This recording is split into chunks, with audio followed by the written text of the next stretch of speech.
Hi there, everyone. Welcome to another exciting and informative edition of Jamaica Magazine. I'm Katie Aloy Knight, turning the pages with you as we share features to educate and inspire. Sit back and relax for this half-hour journey you don't want to miss. It all unfolds right after this important message. Jamaica Post is committed to being your preferred logistics partner. Enjoy the convenience of 3 to 5 days for international shipments at competitive rates and next business day delivery for local packages. Take advantage of our fast, reliable and ever-evolving services: zip mail, click and ship, fast track, EMS, parcel service, registered mail, corporate mail service and private letterbox. Access customer service support and track packages online. Visit our post offices island-wide and premium service centers at select locations. For more information, go to jamaicapost.gov.jm. Conditions apply.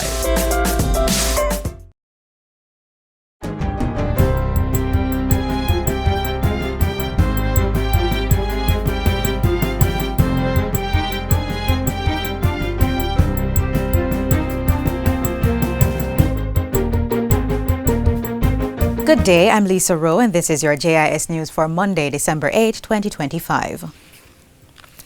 Nearly 1,300 small businesses in the parishes hardest hit by Hurricane Melissa have been assessed as a part of the government's push to help them resume commercial activity. Minister of Industry, Investment and Commerce, Senator Auburn Hill, provided the update to the Upper House on Friday. The update comes on the heels of Prime Minister Dr. Andrew Holness's directive to get businesses back up and running. Minister Hill says that of the total number of businesses assessed, 262 were in Trelawney, 285 in Hanover, 109 in St. Elizabeth, 201 businesses in Westmoreland, and 436 in St. James. The intervention is being led by a business restoration working group that was established in the ministry, bringing all agency heads under the coordination of the minister and the permanent secretary.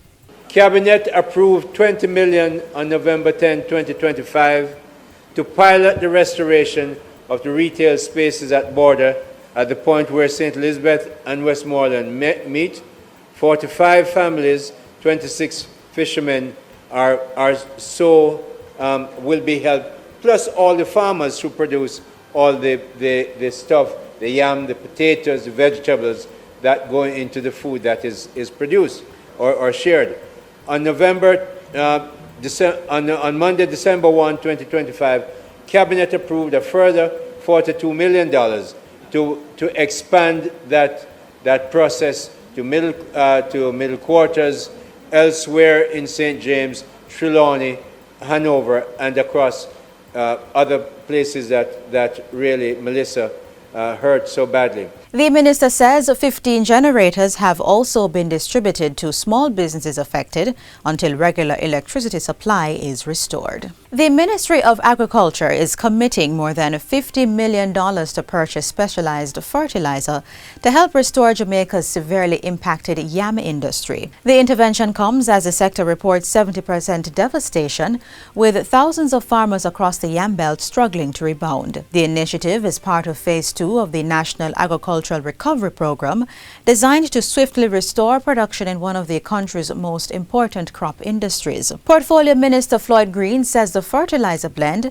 will be tailored specifically to meet the needs of yam growers as they work to rebuild. We're looking at special lines, 14-28-14, 11-22-22, and sulfate of ammonia, and we also will be putting another $50 million to procure planting material and stakes. So that's about $100 million in our program towards our yam farmers. He says further work is underway to assess soil conditions following the storm's extensive impact. We're also working with the Agricultural Land Management Unit to do some rapid soil analysis. We've started with our yam belt because, again, if you've been into our most damaged area, the entire topography looks different. And as such, RADA is working with the Agricultural Land Management Unit to do this rapid soil analysis so that we can guide our nutrition program. Minister Green was speaking at last week's post-cabinet press briefing at Jamaica House. Meanwhile, the Agriculture Ministry is giving assurance that Jamaicans can expect a stable food supply this Christmas, despite Melissa's impact on the farming sector. Portfolio Minister Floyd Green says this confidence comes from the ministry's detailed analysis of national demand trends, which track consumption across the year and highlight any gaps in local production. He says imports will be used strategically to supplement shortfalls, particularly for vegetables, fruits, and eggs. We will not do more than is necessary. I want my farmers not to worry. There will be space for your products. Once you bring them to market, there will be space for that. But already, we're looking to tap into external support for our vegetable lines and our table eggs. Jamaica's health sector response to Hurricane Melissa has been bolstered by the arrival of a Navy hospital ship from the People's Republic of China. The vessel, named the Silk Road Ark, docked at Montego Bay Freeport in St. James last Thursday. During a tour of the medical ship, Minister of Health and Wellness Dr. Christopher Tufton conveyed appreciation for China's timely intervention in support of the nation's health sector. I want to just say a big thank you, and we're very pleased with what we see. The vessel is staffed by more than 100 clinicians and support personnel who will facilitate outpatient care, diagnostic services, and elective surgeries. China's ambassador to Jamaica, His Excellency Wang Jingfen, conveyed heartfelt condolences to those affected by Hurricane Melissa and reaffirmed the enduring partnership between both nations. As emphasized by Chinese President Xi Jinping, Jamaica is China's strategic partner, and our two peoples have deep bond of friendship. So the latest medical ship, it has brought with the friendship of the Chinese people and brought the assistance of the Chinese government. They will provide humanitarian medical service. Following its 3-day stop in Montego Bay, the vessel will continue to Kingston and Falmouth. Still on health, the government is ensuring pregnant and lactating mothers have uninterrupted access to key services in the aftermath of Hurricane Melissa. This is being done through a national maternal health outreach program organized through the Portfolio Ministry's Family Health Unit. It's providing access to a suite of maternal care services, including health checks, psychosocial counseling, ultrasound sonography, and physical activity assessment. Most of them, they're going through a very tough period, especially since the passing of Hurricane Melissa. So of course, we're starting out with those parishes that have been heavily devastated. State Minister Crystal Lee, who leads the initiative, reveals that the island-wide program has so far benefited mothers in Black River, Savannah Lamar, Grange Hill, Albert Town, and other areas in the west of the island. Also, we discuss proper nutrition, best practices, and of course furnish them with the relevant support that we can in terms of care packages, maternal packages, hygiene packages, which includes mosquito nets, sanitizers, bleaches, supplements, maternal supplements, including folic acid and iron tablets. A team of doctors, nurses, health education and behavior change officers from the ministry and the regional health authorities are supporting the intervention alongside external partners UNICEF and UNFPA. And finally, Beverly Barnaby Young is the latest recipient of a home courtesy of the government's new social housing program, NSHP. Prime Minister Dr. Andrew Holness handed over the unit in Westmoreland recently. He commended the achievements of the program, noting that its units withstood the recent passage of Hurricane Melissa. All of the houses stood up very well. I believe there are 2 houses which were flooded, but those were really flooded, high with the water all the way up to the roof of the house. Wow. Yes. But they're still standing, still strong. Yeah. So it's a really good program that has done well. To date, approximately 310 houses have been handed over, with 85 at varying stages of construction and another 56 to be completed by March of next year. And that's it for JIS News Today. I'm Lisa Rowe. Thanks for watching.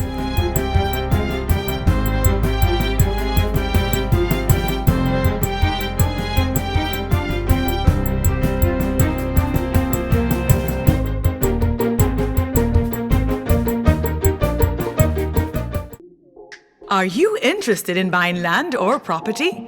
Here are the steps you should follow. Step 1. Find out who is legally authorized to sell the property. Step 2.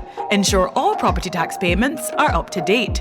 Step 3. Consult an attorney at law who will guide you through the process and protect your interests. You can also use eLand Jamaica to check on matters pertaining to your property purchase. For more information, contact the National Land Agency at 876-750-5263 or 876-946-5263. Email asknla@nla.gov.jm or message us on WhatsApp at 876-418-5089. The National Land Agency. One agency, one goal to serve you better.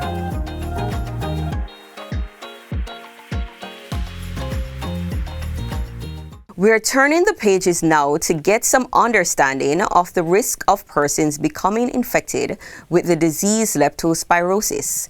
Up next, we'll identify symptoms and what to do in terms of prevention and the treatment of the infection.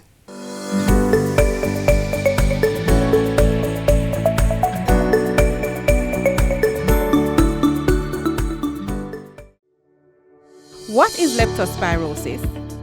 Leptospirosis is a bacterial disease caused by Leptospira bacteria that affects both humans and animals.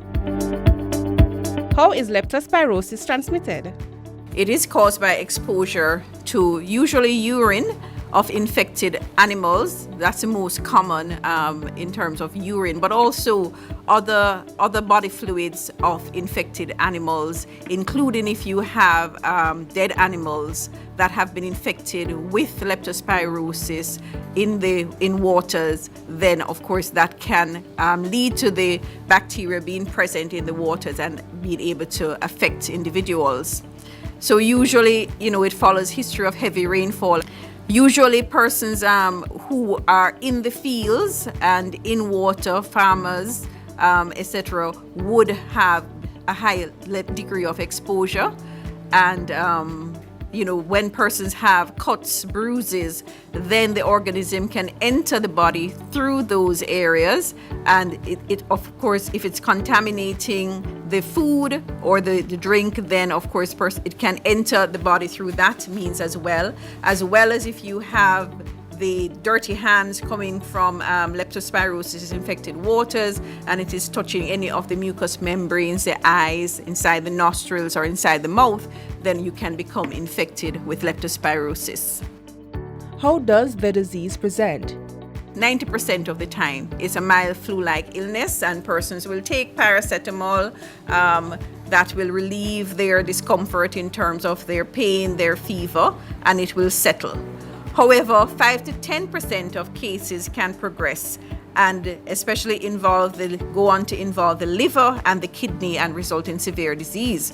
And in some occasions, less than 5% of cases, we can get involvement of the brain leading to infections of the brain and in the fluids around the brain. It can also involve the lungs with bleeding in the lungs and with respiratory failure.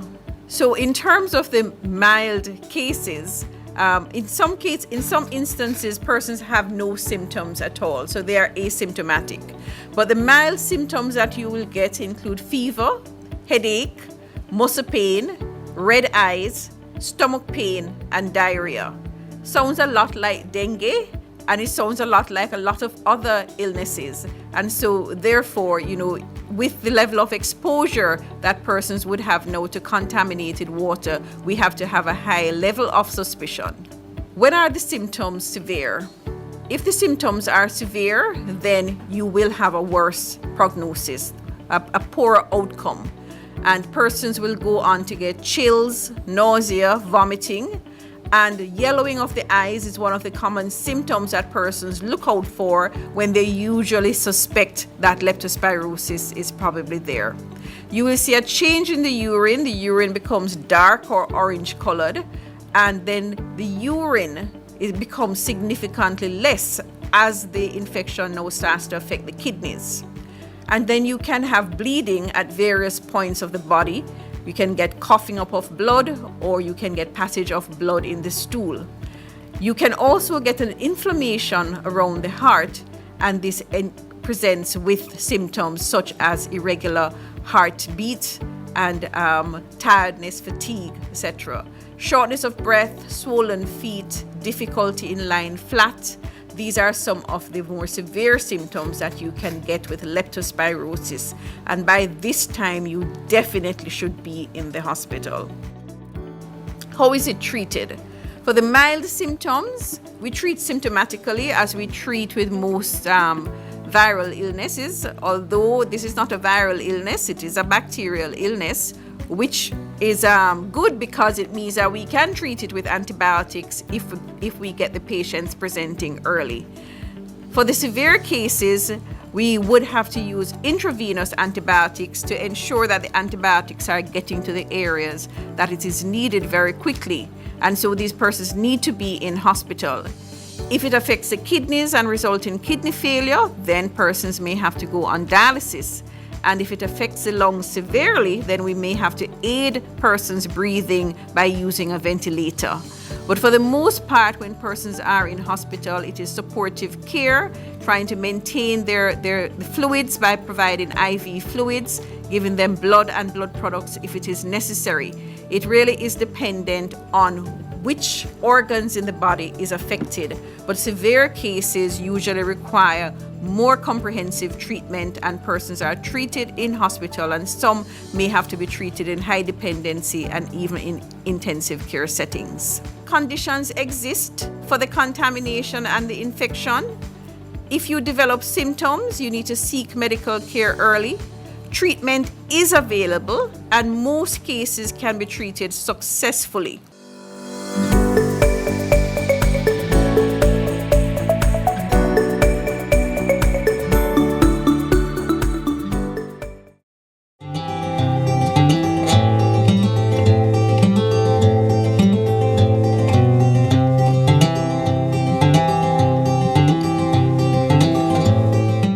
The foods we eat are intended to provide nourishment to promote and maintain good health and a proper growth and development of our bodies. But if not carefully handled, these foods could cause harm rather than good.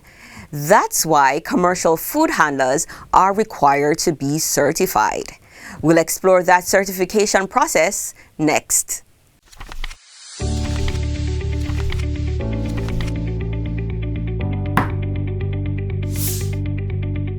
Juicy, buy a juice from me now. A cool bag juice sounds just about right, but do you have a permit? Whether you're selling juice on the corner, baking gizadas at home, or running a full-service restaurant, there's one thing every food operator in Jamaica must have: a food handler's permit. Issued under the Public Health Food Handling Regulations, this permit is mandatory for anyone involved in preparing, serving, transporting, or handling food across the island. And here's why. It means that you would be in conformance with the Public Health Food Handling Regulations. And so it is important that persons make their application so that they can get the requisite training in an effort to ensure that the foods that are offered to the public are safe, wholesome, and free from any form of contamination. So, how do you apply for a food handler's permit? It's easier than you might think. It is quite simple. It's a simple process. You would need to complete the prescribed application form. You would also be required to submit 2 passport-size photographs. In addition, you are expected to pay the requisite application fee, which is $500. You will be given an appointment date and time to visit one of our venues for the training session, to be interviewed, and to sit a test. For applicants in the Southeast Regional Health Authority parishes, a TRN may also be needed for tracking your application. The persons who apply for food handlers permits would normally be screened a series of questions would be asked for the health interview, and this is to ascertain the health status of the applicants, because anyone who acquires a food handler's permit would be deemed to be fit and proper to handle food, prepare food, serve food for human consumption. And as such, these persons have to meet the requirements on the medical interview. Once you are successful in completing the process, then you'll be able to get your food handler's permit. On average, it would normally take 6 weeks or thereabout from application to acquiring the food handler's permit. In some cases, particularly in the other parishes outside of Southeast, it would take a much shorter period of time. However, it can take longer whenever we have challenges, but we try our endeavor best to ensure that employers who need to know that their employees have completed the process successfully are provided with a letter which is temporary. My food handler's permit does help me, because when I do events like these, or even when I go to like Hope Gardens, first thing first, the public health inspector come around, "Hey chef, you have your food handlers?" I say, "Yes man, here it is," and I pop it out just like this and show them my food handlers is up to date, legit, and ready to go. The inspectors are required to monitor food handling establishments at least twice yearly.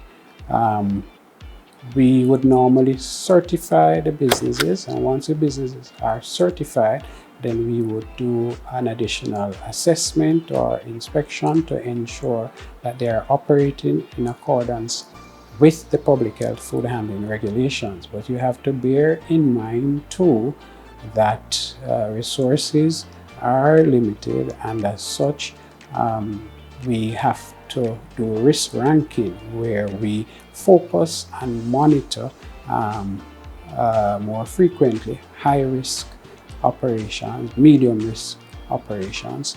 For low risk operations, they are not neglected, they are also monitored, but certainly not as frequently as we would monitor high risk and medium risk operations.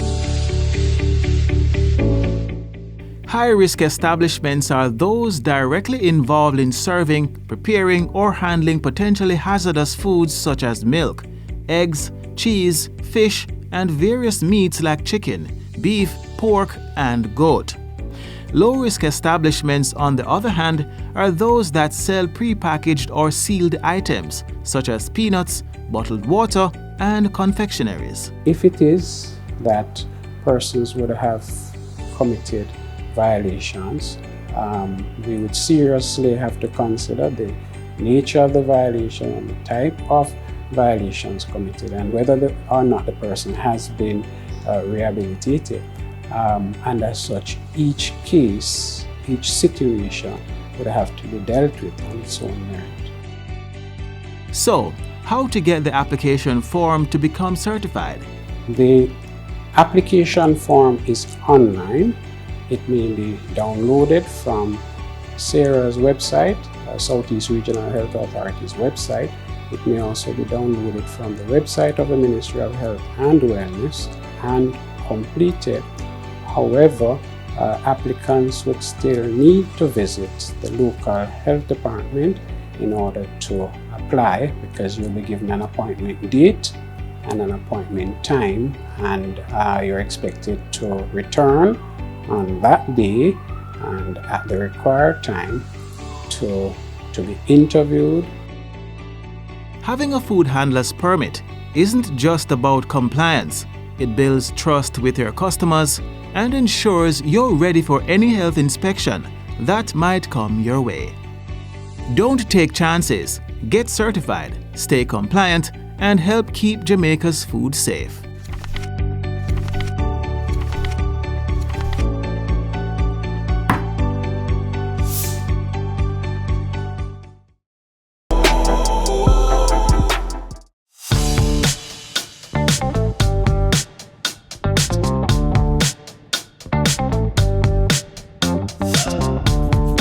I create crocheted toys, jewelry, and home decor. I do toys for all ages, from newborns to even adults. I do collector's items, which can be personalized or customized for retail and wholesale purposes. Moni's Voice started over 5 years ago. I was in a very dark place mentally. I had just gotten out of an abusive relationship. I was a new single mom, no job, nowhere to live. I was with family, and I needed something to get me out of that mental space. And so I decided to teach myself to crochet so I could make something for my daughter, something just to get me out of that depressive state. And I ended up making a baby hat, a beanie. I did a crochet beanie. It took me a couple days to get one that could actually be worn. And when it was finished, she wore it to daycare. And the aunties and the other moms there loved it. And when I told them the story behind it, they started sharing their domestic violence experience. And when I shared it online, other people started sharing their experience with me. People started asking me to make things. I was brand new to crocheting. I went on YouTube and taught myself to make basically everything you see here. Taught myself to read crocheting patterns, and even taught myself to design new patterns. From then, the business has grown all on its own basically, and I have been growing with it. Not only has my crochet skills been growing, but my domestic advocacy and the mission behind Moni's Voice has been growing to the point where we're looking to collaborate with different local partners and communities to help other survivors and victims. So the name behind Moni's Voice, my middle name, a part of my middle name is Moni. That is what my abuser used to call me. It was his pet name for me. And my daughter ended up getting, a part of her name is also Moni. So me naming the business Moni's Voice, it's my way of taking a negative and turning it into a positive. So that negative connotation that I had of the name Moni, it's me using it to encourage someone else to say, hey, this has been my story. This is how I'm using it to raise my voice, to help you to raise your voice so we can end the stigma.